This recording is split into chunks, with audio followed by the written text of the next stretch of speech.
ঘরের মধ্যে ঢুকে যায় লোকে তাকে লাঠি দিয়ে মারে, আর যদি সাপকে মন্দিরে বা শিবলিঙ্গের ওপর দেখতে পাওয়া যায় তখন তাকে পুজো করে বা দুধ খাওয়ায়। সুতরাং কোনো লোক তোমাকে সম্মান করবে এমনি না, করবে তোমার স্থান আর পরিস্থিতি এবং তোমার সাফল্য দেখে। হ্যালো ভিউয়ার, শুভ সকাল। সকলে কেমন আছো? দেশ বা দেশের বাইরে আমার যে সকল বন্ধুরা আছো, আশা করি সবাই সুস্থ রয়েছে এবং ভালো রয়েছে। আমরা অনেক ভালো আছি এবং সুস্থ আছি, ঠাকুরের কৃপায় চলে যাচ্ছে। নতুন বন্ধুদের জন্য আমি আমার পরিচয়টা দিয়ে ফেলি। চলো, আমার নাম মিঠু মণ্ডল, আমার চ্যানেলের নাম মিঠুস ফ্যামিলি। মুর্শিদাবাদ জেলার বহরমপুর শহরে ছোট্ট একটি সংলগ্ন গ্রামের মেয়ে এবং বউ বলতে পারো। আমি তোমাদের সঙ্গে শেয়ার করি আমার ডেলি লাইফস্টাইল এবং আমার কাজকর্ম, এবং আমি যেটা সারাদিনে যেটা করি সেটাই তোমাদের সঙ্গে শেয়ার করি। তবে আজ যেহেতু বৃহস্পতিবারের সকালবেলাটা তোমাদের সকাল থেকে একেবারে দুপুর পর্যন্ত সবটাই শেয়ার করব। পুরো ব্লগটা দেখতে থাকো এবং এরই মধ্যে অনেক কথা তোমাদের সঙ্গে শেয়ার করব। আমি সকালের কাজকর্মগুলো শুরু করে ফেলেছি, তোমরা কাজকর্মটা দেখতে থাকো আর আমি আগের ভিডিওর কমেন্টগুলো পড়ে ফেলি আর তোমাদেরকেও শুনিয়ে দিই। এক দিদিভাই আমাকে কমেন্ট করেছে, সেই দিদিভাইয়ের নাম হচ্ছে মানসী সিম্পল লাইফ। তো সেখান থেকে কমেন্ট পেয়েছি, সেই কমেন্টটা আজকে তোমাদের সামনে তুলে ধরছি। এরকম কমেন্ট তোমরা আমাকে করতে পারো, তোমাদের যাদের যাদের প্রয়োজন হবে আমাকে কমেন্টে বলে দিবে যে দিদিভাই আমার নামটা নিয়ে, তবে কিন্তু আমি নামটা নেব। তবে আরও কমেন্ট করছে, সেই নামগুলো নিব কিনা আমি সাহস পাই না, সেই জন্য কিন্তু আমি সাহস করে সেই কমেন্টে তুলে ধরি না। তবে যে দিদিভাই আমাকে বলে যে আমি কমেন্টটা তুলে ধরো, তাদেরই আমি কমেন্ট তুলে ধরি। তো মানসী সিম্পল লাইফ থেকে আমাকে কমেন্ট করেছে, নোটিফিকেশান পেয়ে চলে এলাম এখন দেখতে এবং কমেন্ট করতে। তো সেই দিদিভাই আমাকে কমেন্ট করেছে, খুব ভালো লাগলো, ঠাকুর পুজো দেখে মন ভরে গেল, ঠাকুরের চরণে অনেক ফুল দিতে পারলে মনটা ভরে যায়, খুব ভালো লাগে। তোমার সকল বন্ধুদের জানাই আমার তরফ থেকে এবং আমার পরিবারের তরফ থেকে রথযাত্রার অনেক অনেক শুভেচ্ছা ও ভালোবাসা রইল। থ্যাংক ইউ সো মাচ এত সুন্দর একটি কমেন্ট করার জন্য। তোমাকে জানাই অনেক অনেক শুভেচ্ছা রথযাত্রার এবং অনেক অনেক ভালোবাসা। যদিও আজকের দিনটা রথযাত্রার দিন, তোমরাই হচ্ছে ভিডিওটা পাচ্ছ, তবে আমার পরিবারের সকল বন্ধুদের কাছ থেকে তোমাকেও জানাই অনেক অনেক ভালোবাসা। অনেক ভালো থেকো, সুস্থ থেকো, ঠাকুরের কাছে প্রে করি। যারা ব্লগ ভিডিও করে তাদের কাছে কিন্তু কমেন্ট, লাইক, কমেন্ট, শেয়ার এগুলো কিন্তু একটা বিশাল বড় জিনিস এবং বিশাল বড় একটা জিনিস পাওয়া বলতে পারো। কমেন্টগুলো পড়তে এত ভালো লাগে তোমাদের হয়তো বলে বোঝাতে পারবো না। আর কমেন্টগুলো আসলে মনে হয় কতক্ষণে তাদের রিপ্লাই দেব, ততক্ষণে বসে থাকি। যখনই দেখি কমেন্ট এসেছে, যখনই ফোনটা হাতে পড়ো তখনই কিন্তু আমি সঙ্গে সঙ্গে সব বন্ধুদের রিপ্লাই দিয়ে থাকি। তো বন্ধুরা চলো, তোমাদের সঙ্গে গল্প করতে করতে কিন্তু আমার ঘর দুয়ারটা সুন্দর করে ক্লিন করে মুছে নিয়েছি। সকালবেলায় বাসি ঘরটা ঝাড় দিয়ে একটু সামনের উঠোনগুলো ঝাড় দিয়ে ঘরটা মুছে নিই। আর পুরো উঠোন ঝাড় দিয়ে কিন্তু আমি ঘর মুছতে ঢুকি না, তার কারণ ওইদিকে একটু নোংরা থাকে, যেহেতু মুরগি রয়েছে, মুরগির পটি টটি থাকে, সেই জন্য কিন্তু আমি মুরগির পটি ঝাড় দেওয়ার পর কিন্তু আমি ঘরে ঢুকি না। সেই জন্য সামনে একটু উঠোন ঝাড় দিয়ে তারপরে ঘর দুয়ারটা মুছে নিচ্ছি।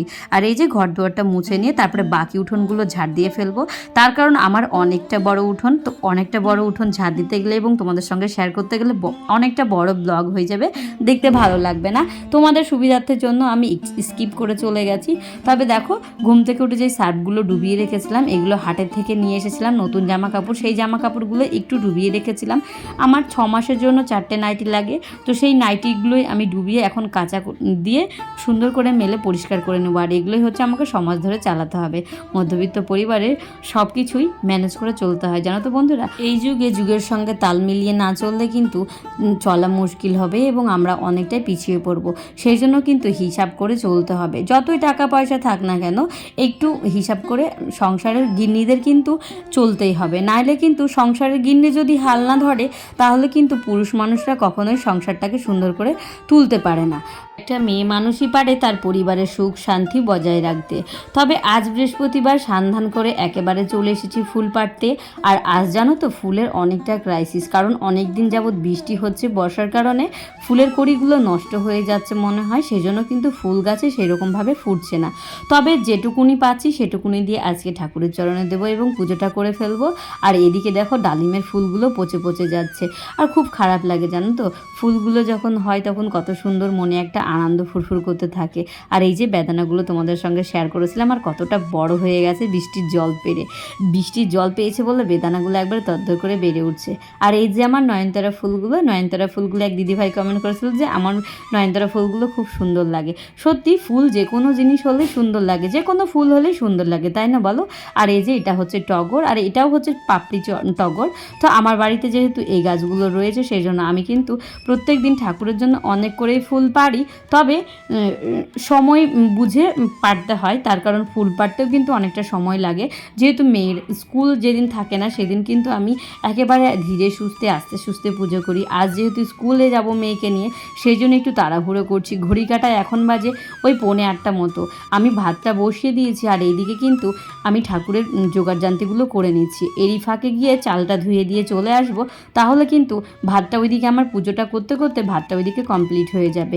এইদিকে দেখো ঠাকুরের সিংহাসনগুলোও কিন্তু সুন্দর করে মুছে নিয়েছি ব্যাক ক্যামেরায়।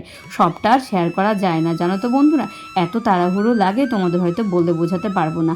আবার এই যে কাজ করতে করতে ক্যামেরা অন করা, সেট আপ করা, এতে কিন্তু আরও অনেকটা সময় লাগে এবং সেটাকেও ধ্যান দিয়ে কাজ করতে হয়। যেহেতু আমি সবসময় চেষ্টা করি তোমাদের ভালো জিনিসগুলো এবং ভালো কোয়ালিটি এবং ভালোভাবে ভিডিওটা শ্যুট করে তোমাদের সামনে তুলে ধরার, তবে অনেকটা স্ট্রাগল করতে হয় এবং অনেকটা কষ্ট করতে হয় জানো তো বন্ধুরা। ওই যে প্রথমে একটা কথা বলেছিলাম, সাপ যদি ঘরের মধ্যে ঢুকে যায় লোকে তাহলে লাঠি দিয়ে মারে, আর যদি সাপ মন্দিরে বা শিবলিঙ্গের ওপরে দেখতে পায় তখন তাকে পুজো করে, দুধ খাওয়ায়। সুতরাং লোক তোমাকে সম্মান করবে, তোমার কদর করবে, স্থান পরিস্থিতি দেখে তোমাকে কদর করবে এবং তোমাকে সাপোর্ট করবে। আবার তোমার সাফল্য দেখে তোমাকে সাপোর্ট করবে মানুষ। তুমি যখন একেবারে সাফল্য হয়ে যাবে তখন কিন্তু তোমাকে সাপোর্ট পাওয়ার জন্য আর হা করে বসে থাকতে হবে না, তখন অটোমেটিকলি সাপোর্ট পাবে। চলো বন্ধুরা পুজোটা সেরে ফেলি।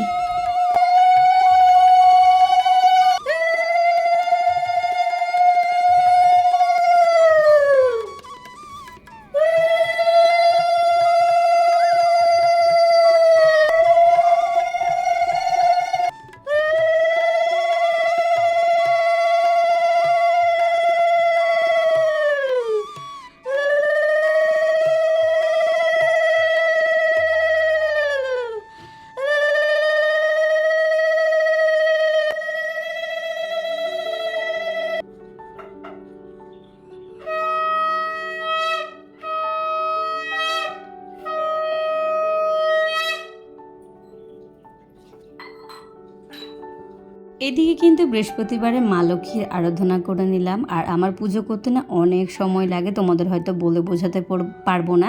যত তাড়াতাড়ি করি তত মনে হয় দেরি হয়। পুজোটা কেন তাড়াতাড়ি করে উঠতে পারি না আমি, এটা আজ পর্যন্ত ভেবে উঠতে পারলাম না।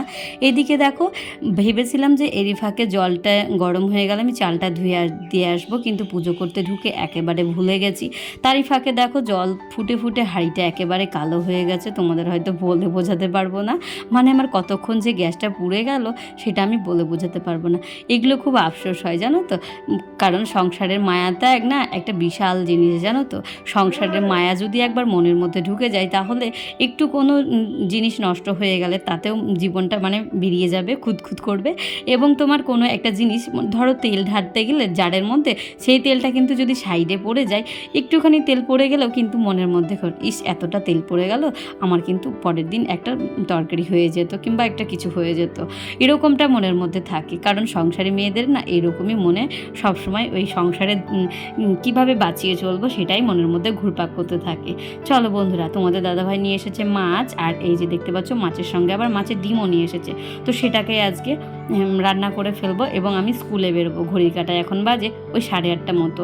ভাতটাও বসিয়ে দিয়েছি, এদিকে মাছটাও ভেজে নিলাম। আর মাছ ভাজতে ভাজতে প্রায় 9টা মতো বেজেও গেছে জানো তো। এদিকে মাছ ভাজতে দিয়েছি, আবার এদিকে তোমার ডিমটাও ভাজলাম, আবার এদিকে সবজিগুলো বানাতে হয়েছে। তো চলো আমি এখন সবজিগুলো বানিয়ে এখন রান্নাটা সেরে ফেলি। তার কারণ মেয়েকে খেতে দিতে হবে, স্নান করাতে হবে, মেয়েকে রেডি করাতে হবে, নিজেকে রেডি হতে হবে, তোমাদের দাদাভাইকে খেতে দিতে হবে, তারপরে আবার ঘর দোয়ার লক করে একেবারে মেয়েকে নিয়ে বেরিয়ে যেতে হবে স্কুলে। তাহলে ভাবো এই বৃহস্পতিবারটা একেবারে নাকে চোখে মুখে হয়ে যায়, একেবারে তোমাদের হয়তো বলে বোঝাতে পারবো না।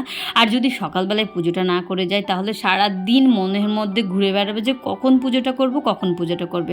তবে পুজোটা হয়ে গেলে না শান্তি পায়। না খেয়ে স্কুলে চলে যাব তবুও ভালো, কিন্তু পুজোটা করে গেলে জীবনটা একেবারে শান্তি হয়ে যাবে। এটা হচ্ছে দুপুরের ব্লগ 3টের পর থেকে। তার কারণ আমি 10টার সময় মেয়েকে নিয়ে স্কুলে গেছিলাম, তারপরে বাড়ি চলে এসেছি। বাড়ি এসে আবার যে জামা প্যান্ট কাচাকুচি করে নিজে একটু খেয়ে নিয়েছি শান্তিভাবে, একটু ফ্যানের বাতাস খেয়ে। তারপরে 4টার সময় আবার ফুলের গাছগুলো লাগাতে চলে এসেছি। আর তোমাদের দাদাভাই নিয়ে এসেছে রজনীগন্ধা এবং অ্যালোভেরা, যেটা আমার বাড়িতে ছিলই না। অনেক গাছ গেছিলে রয়েছে, কিন্তু একটা ভালো ফুল গাছ আমার কাছে ছিল না। সব ফুলই ভালো, কিন্তু ঠাকুরকে তো সব ফুলই দেওয়া যায়। ঠাকুর তো কখনোই বলে না যে আমাকে এই ফুলটা দাও কি ওই ফুলটা দাও, কি কোনো মানে ভাবে প্রযোজ্য না যে ঠাকুর ওই ফুলই নেবে। তবে রজনীগন্ধা ফুল থাকলে না ঘরটা চারি সাইড একেবারে সেন্ট হয়ে যায়। অনেক দিন আগে একটা গাছ মানুষ করেছিলাম, সেখানে ফুল হলে কত সুন্দর লাগতো, তো সেই আশাটাই আবার আজকে পূরণ হতে চলেছে। আর এই যে দেখতে পাচ্ছ গাছগুলো এখন সুন্দর করে একটা একটা করে ভাগ ভাগ করে লাগিয়ে দিচ্ছি। জানি না কবে হবে এবং মানুষ করতে পারবো কি না, তবে যত্ন মন প্রাণে করে যাব। ফল ঠাকুর জানবে হবে কি না।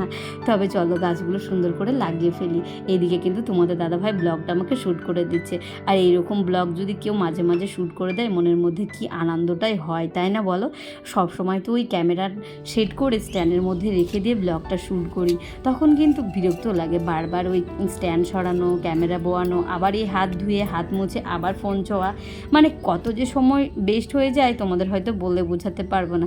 কিন্তু সময় বেস্ট হয়ে গেলে এরকমভাবে তোমাদের সামনে ব্লগগুলো সুন্দরভাবে তুলে ধরতে পারলে মনে অনেকটা শান্তি মেলে। আমি তো নিজেই বলে ফেললাম যে নিজের ব্লগটা সুন্দরভাবে তুলে ধরতে পারলে শান্তি মেলে, কিন্তু আদৌ সুন্দর হয় কি না তোমরাই বলতে পারবে। যদি সুন্দর লেগে থাকে অবশ্যই কিন্তু আমার ব্লগ ভিডিওটাতে একটি কমেন্ট করে দিও। আর তোমাদের নামগুলো নেব কি না অবশ্যই কিন্তু একটু জানিয়ে দিও, তো তাহলে কিন্তু আমার ভালো হয়, জানো তো। আর এই যে দেখতে পাচ্ছ মেয়ে এখন সুন্দর করে ফুল গাছগুলোকে জল দিয়ে নিচ্ছে। মেয়ে এখন ফুল গাছগুলোতে জল দিতে থাক। আর আজকের মতো ভিডিওটা এতটুকুই। তোমাদের সঙ্গে দেখা হচ্ছে আবারও একটি সুন্দর দিনের সাথে, সুন্দর একটি ব্লগের সাথে। তবে আজকের ভিডিওতে যারা নতুন বন্ধু আছো প্লিজ চ্যানেলটা সাবস্ক্রাইব করে দিও, একটা লাইক কমেন্ট শেয়ার করে দিও প্লিজ। তোমাদের সকলকে জানাই অসংখ্য ধন্যবাদ গো নিজের মূল্যবান সময়টুকু আমার ভিডিওতে দেওয়ার জন্য। টাটা বাই বাই, সবাই ভালো থেকো, সুস্থ থেকো।